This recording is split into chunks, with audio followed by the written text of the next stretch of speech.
तमाम ख़वातीन व हज़रात सफ़ बंदी करें। नमाज ईद, ईद उल फ़ितर हो या ईद उल अज़हा हो, रसूलुल्लाह सल्लल्लाहु अलैहि वसल्लम की सुन्नत मुबारक ये है कि आप पहले 2 रकत नमाज ईद अदा करते और बाद में खुतबा देते, फिर खुसूसी दुआ फरमाते। यही आपकी सुन्नत मुबारक है। और आप नमाज ईद 12 तकबीरात ज़ायद के साथ अदा फरमाते। वो नमाज ईद उल फ़ितर हो या नमाज ईद उल अज़हा हो, 2 रकात 12 तकबीरात ज़ायद के साथ, यही आपकी सुन्नत है।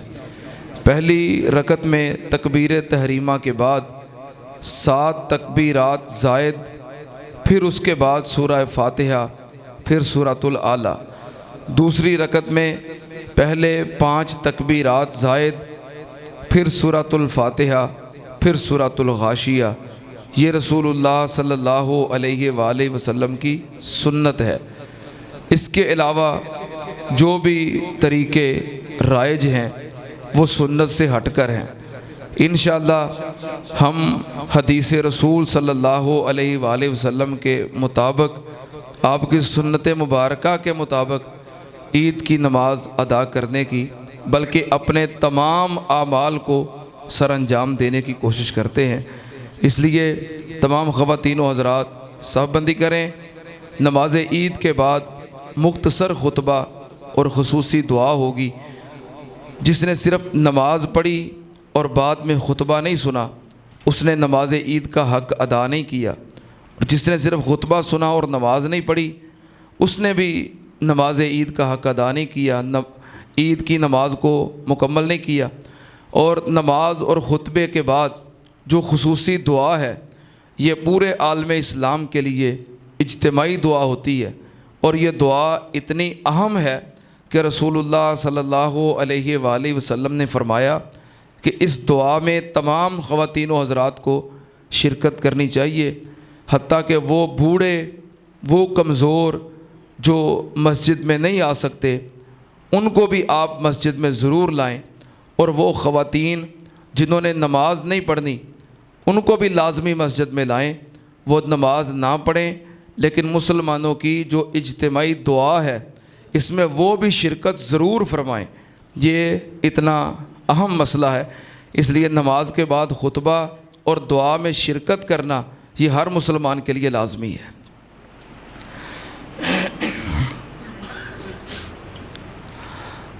अल्लाहु अकबर।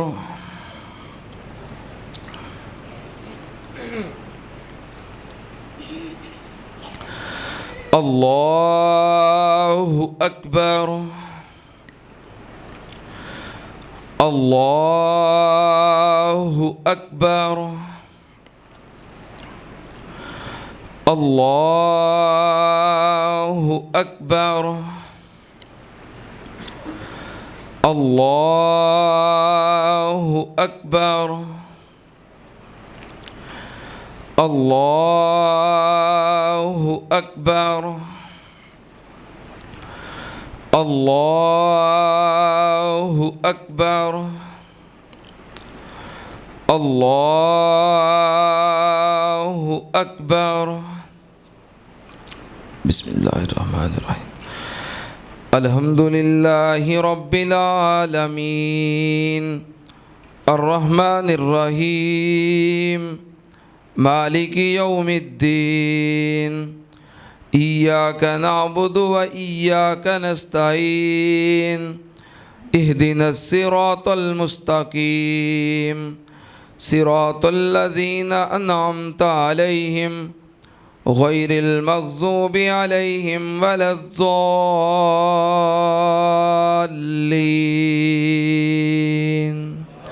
आमीन। बिस्मिल्लाहिर्रहमानिर्रहीम।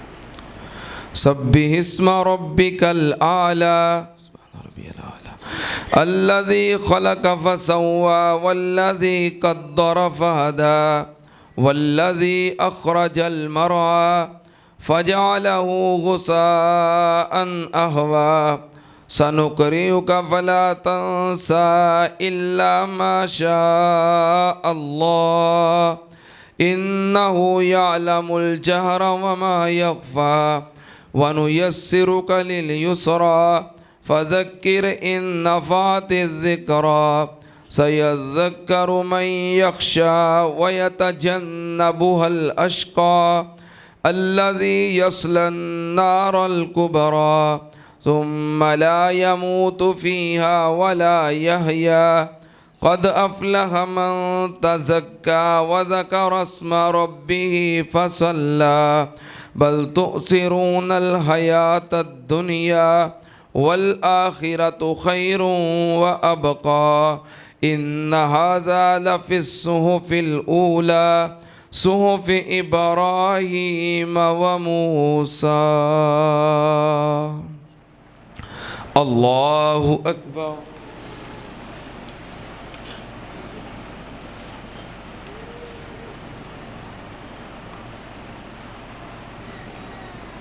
سمع الله لمن حمده. الله أكبر.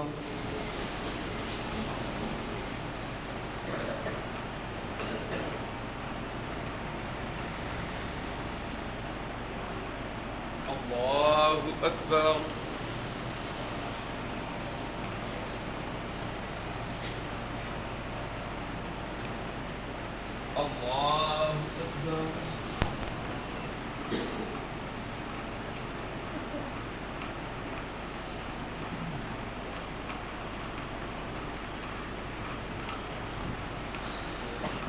الله أكبر.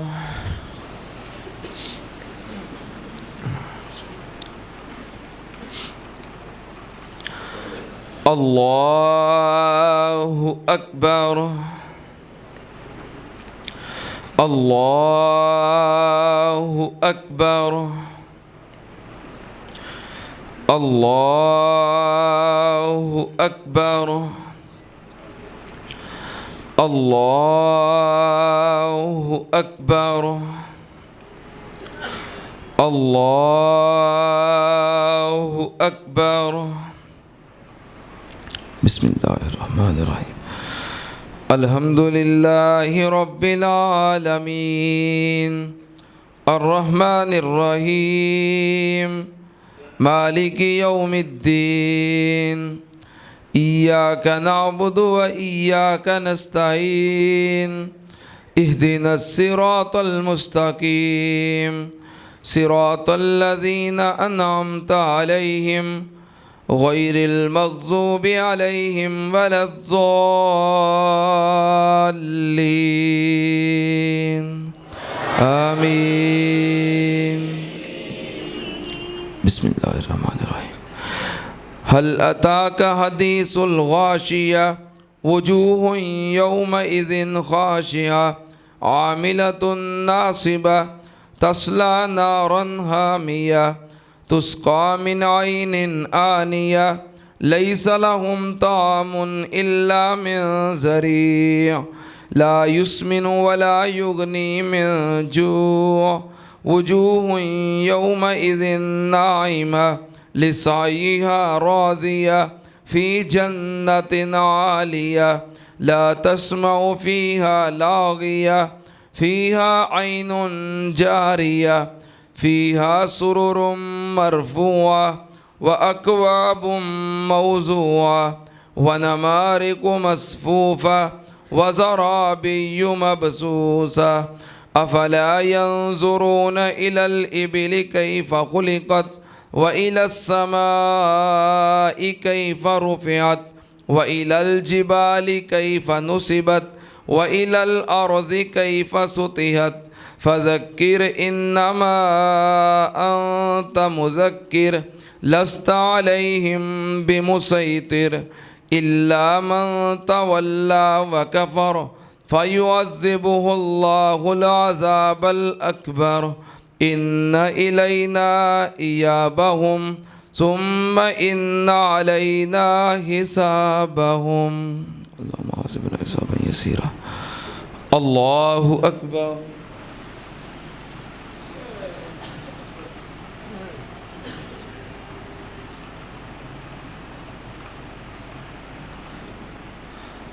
समी अल्लाहु लिमन हमीदा।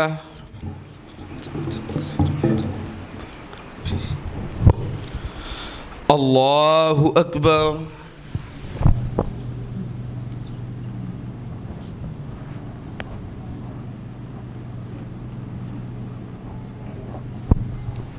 अल्लाहु अकबर।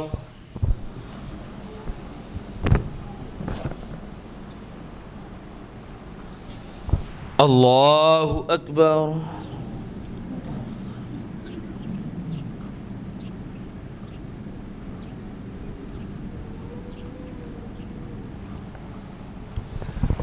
अल्लाहु अकबर।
अस्सलामु अलैकुम वरहमतुल्लाह। अस्सलामु अलैकुम वरहमतुल्लाह। अल्लाहु अकबर।